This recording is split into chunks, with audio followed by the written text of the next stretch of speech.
Folks at home, welcome back to the Crimson Oak Pond, and if you're new to this series, we built this 5-acre pond over the past year, and it took us several months to get all of the dirt excavated, and we had to bring in several truckloads of clay. And we also built an island, a dock, and got all the structure in place, and then it took a couple of months to get it full of water. After that, we stocked it with a bunch of bait fish, including bluegills and threadfin shad, and not long after that, we stocked it with these little 2-inch aggressive bass. And we're going to be giving you an update on them here in just a minute and showing you how big they've gotten. But before we get into that, let's take a look at some major changes that happened out here at the pond. So most of you probably got to experience the Arctic blast and all of those cold temperatures over the past couple of weeks. But take a look at how it turned the pond crystal clear. We have up to 6-foot visibility, which is extremely abnormal. This is what the pond typically looks like, about 16 inches of visibility. But now that we have all of this clear water, it's going to give us a unique perspective on how the fish have been interacting with the pond. And the first thing that really stood out to me was how the bluegills were nesting throughout the entire pond.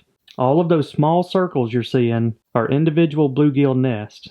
But let's take a look over here by the island. That's where we put all of that pea gravel, and you can just see dozens of bluegill nests. They've been busy. Now let's work our way over to the shallower end of the pond, and you can see the shade shack. And this cattle trough has been one of the most productive spots on the pond. I'm going to show you some underwater clips here in just a minute, and there are schools of bass and bluegills that hang out right here around this area. Man, all of this is just really incredible footage. It does make the water look like it's really shallow, but most of the areas that we're looking at right now are 4 to 6 feet deep. The stack of tunnels we put in. So here's another thing I was surprised by.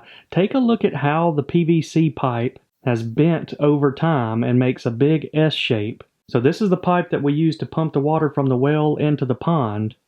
And when we installed it, it was obviously a straight line, and now it makes an S curve all the way out here to this deep structure pile. So next up, let's take a closer look and dive down beneath the surface of the water. But before we do that, a brief message from one of our sponsors. And today's video is brought to you by Bespoke Post. And if you're not familiar with them, they're a monthly membership club that deliver a box of awesome, top-shelf, under-the-radar brands. It's free to join, and you can skip a month or cancel anytime. Now let's take a look at the care package they sent me.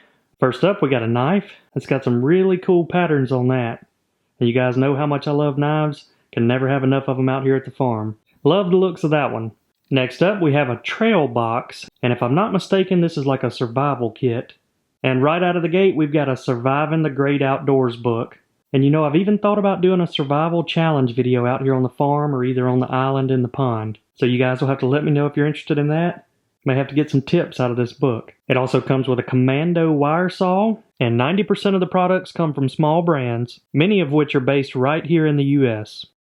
And check that out, we got another solid knife.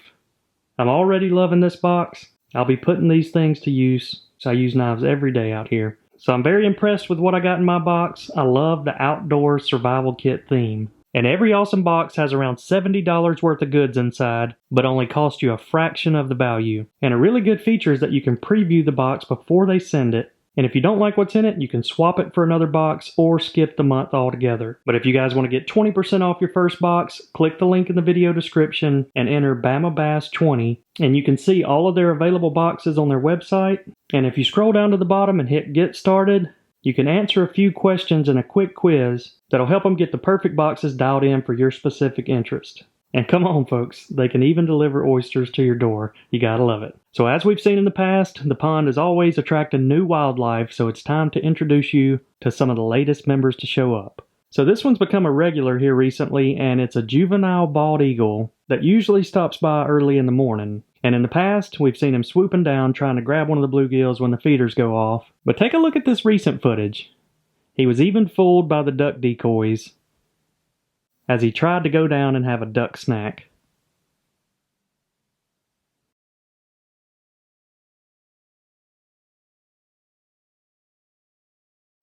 And eventually he just gave up and landed on them, but now I think he realizes they're not real. And one of his parents also stopped by. It's been hanging out in one of the tall trees on the edge of the pond, and I'm leaning more and more to build him a big eagle tower with some live stream cams. But now I gotta show you another big personality that showed up at the pond that I've been calling Snowball. He looks similar to a seagull, but I'm not really sure what type of bird he is. Maybe you guys can leave a comment down below. But his hobbies are riding the duck decoys until the prime fish feeding windows arrive. And I just couldn't help but laughing at this clip. Snowball's always twisting his heads at different angles to get a different point of view. And one of the ducks saw him doing that and started twisting his head to see what Snowball was looking at. You gotta love that. But one of the stars of the show is Romeo, the mallard duck. And he finally figured out what the bluegill feeders were doing, so he comes over to join the bluegills when they eat. And Romeo's been a busy guy. He actually attracted a mallard hen to come in and spend a few days with him in the pond. And as we all know, Romeo likes to sleep in the pond rather than flying up at dark, which is a questionable move because the two owls we call Hooter and Al Capone are always on the hunt. So now Romeo and his new partner have to spend their mornings dodging eagles and their nights dodging owls. And as you can see, they're pretty talented and they do a good job at it. But the new hen isn't nearly as enthusiastic about sleeping in the pond at night. And you can see she says, "Enough of this, I'm out of here." So we got a beautiful full moon tonight. I want to show you guys a little trick if you have a spotting scope.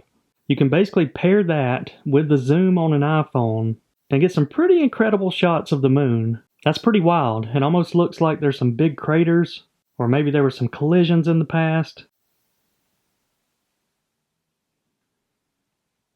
And most of you have seen what I call the peanut picnic table.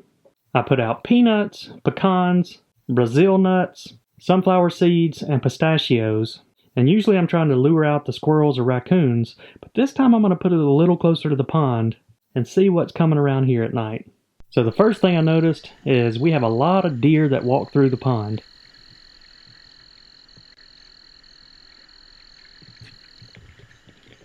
And this is the shallowest end of the pond, so they're probably just taking a shortcut instead of walking around it. But one of my favorite clips is when a doe gets spooked by one of the tiger bass. Gotta love it. One of the feeding bass is keeping the deer guessing. But if you're wondering who stole all of the peanuts, it's the possum that we call George Jones. He's almost blind, but he's got a good nose because he always seems to find the table, and usually he cleans it out. The crows are eating what's left. And the birds finally got some of the last of the sunflower seeds. And here's one guy I wasn't wanting to see, and that's the mighty blue heron. Just putting a dent in our threadfin shad population.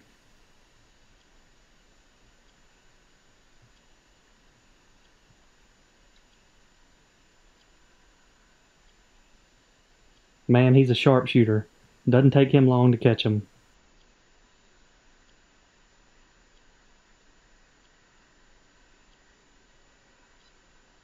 Alright, back out here at the pond. Got a couple of chores to take care of this afternoon. First thing we got to do is sink the Christmas tree.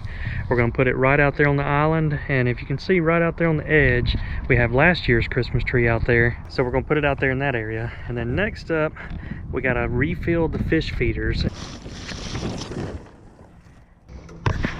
I'll take a block. Just use this wire to strap it to it. We actually have last year's Christmas tree right there, and I'm going to put this one right beside it. And we'll always know how old the pond is by just counting the amount of Christmas trees around the island. Alright, I'm gonna get it straightened out, and then we're gonna put an underwater camera down there, see how long it takes the fish to come check it out. And it took about 3 minutes for the bluegills to find the Christmas tree, but that's perfect. That's why we put these in here. It gives some of the bait fish protection and place to hide out from the bass. Now let's check in on our smallest pond mascot, Tiger. So Tiger was happy to see that the holiday season is over, but he did not want to see those cold temperatures move through. And this is a close-up look at how much it impacts fish. So as you've watched him over the past year, he goes 90 miles an hour and is always swimming around the tank looking for more to eat. Well, when the water temperatures dropped, even though the aquarium was on the inside, it was beside a window, and he basically became lethargic. He'd sit down there on the bottom of the tank, and you can tell how much it impacted him because we even had 2 minnows swimming around in his tank for a full day, and he didn't eat them. And it only took a couple days for the water to warm up and him to get back to his usual self. So now that we got some clearer water, let's take an underwater look at some of the bass and bluegills. And you'll get to see several nice-sized bass swimming by, which means that our bait fish populations are really good, and these aggressive tiger bass are eating. And by recording the fish underwater and getting to see as many as we do, as well as the tagging process and data collection, it helps me keep a check on everything and make sure we have a good, healthy, balanced pond. So if I started seeing them getting skinnier, or if I didn't see enough bait fish swimming around, I can fix those issues before it gets out of hand. And some people choose to electroshock their fish and get their sample data that way, but I think if we do enough of this and keep our spreadsheet active, we may not ever have to shock them. So while we watch this underwater footage, I want to talk about our next exciting project coming up, and that's the Aquascape pond build. So we just started working with Greg and Ed on the design, and initially we were just going to have a waterfall over in Clyde's Cove that just overflowed down into the pond. But after giving it more thought, and also the need for a bait pond, I decided to go ahead and build another pond with the waterfall feature, and that way we can have multiple uses for it in the future, either using it as a bait pond, or kind of like our backyard pond where we put pets like turtles or bass, bluegills, crappie, things like that. So we'll be going over that in depth in the next video. And as I was talking to Ed about the design, he had some good tips of either adding a beach area where you basically have a sandy bank where you can walk directly down into the pond, or a small dock, or stepping stone rocks and things of that nature. And it's going to be a pretty good sized pond, so we're going to have enough room for all those features. So now's the time for your feedback during the design phase. If you guys want to see any extra features, like the waterfall and the beach areas and things like that, if you have any cool ideas, leave them down below, and we may try to implement a couple of them into this new build. But I'll be showing you the location and layout and a lot more in depth on this new pond in our next video. So with the moon lighting up the nighttime sky, it gives me a good opportunity to get a close-up look at the wildlife. So I set a GoPro right on the edge of the pond, and let's see what comes out tonight.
Alright folks, we're going to be doing a little tagging today.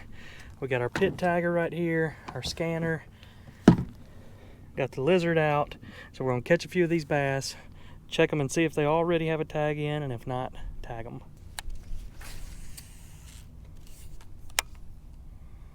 There he is, he's got it. I think he's a little bitty guy.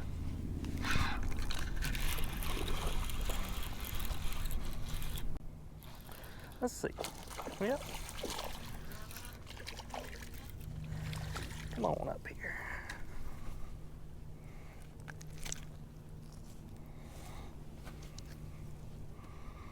Fat one.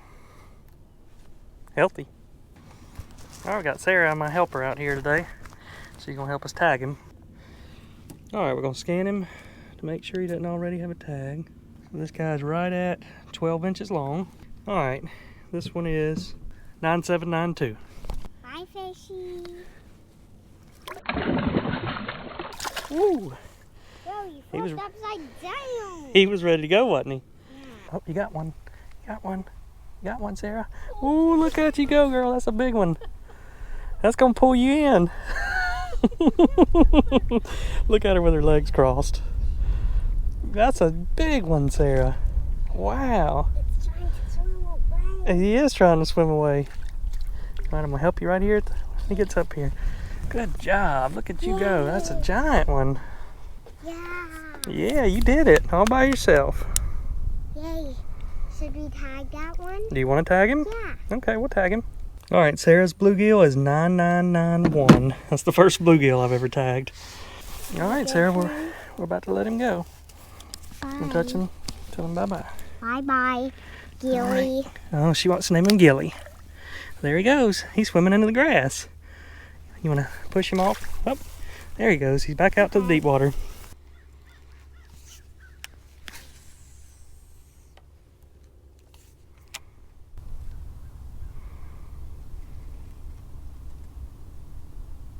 There's one. Got him.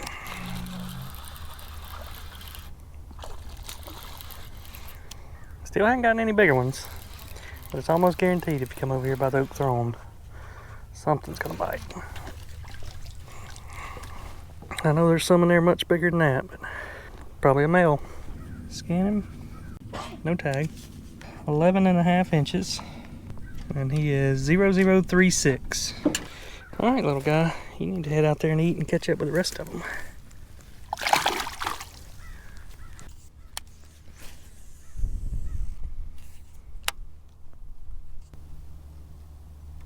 There's one.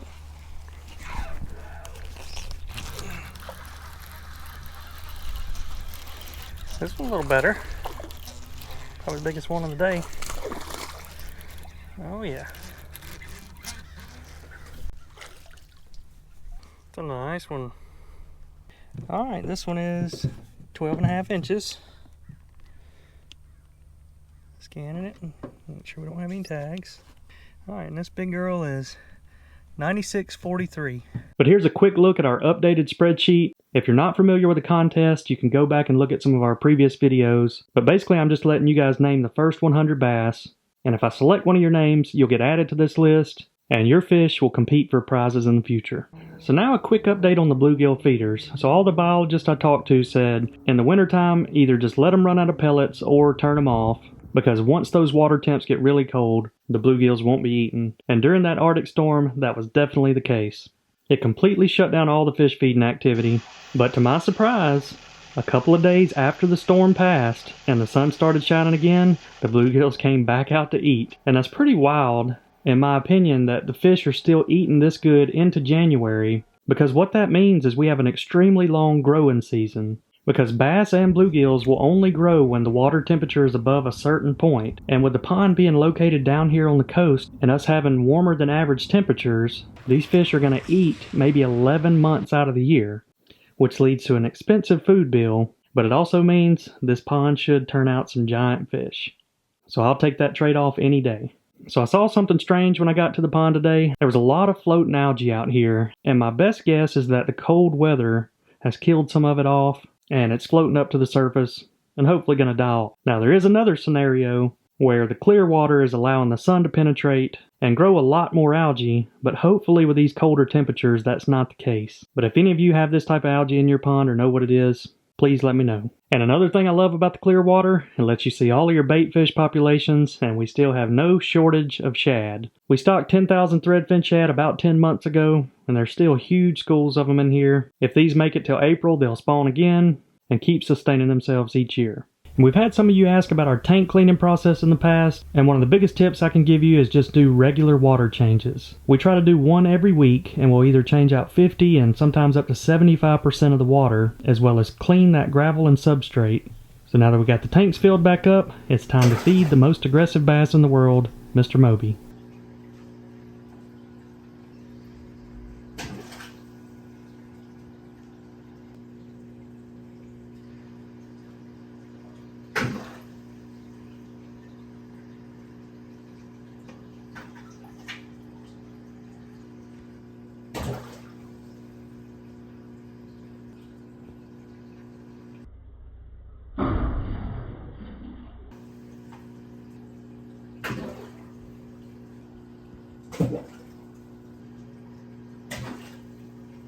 Alright folks, that's going to wrap things up. Make sure to hit that subscribe button to follow along with the 5-acre pond and wildlife, as well as the future pond builds we have coming up soon. But we wish you all a happy new year, and we will see you all next time.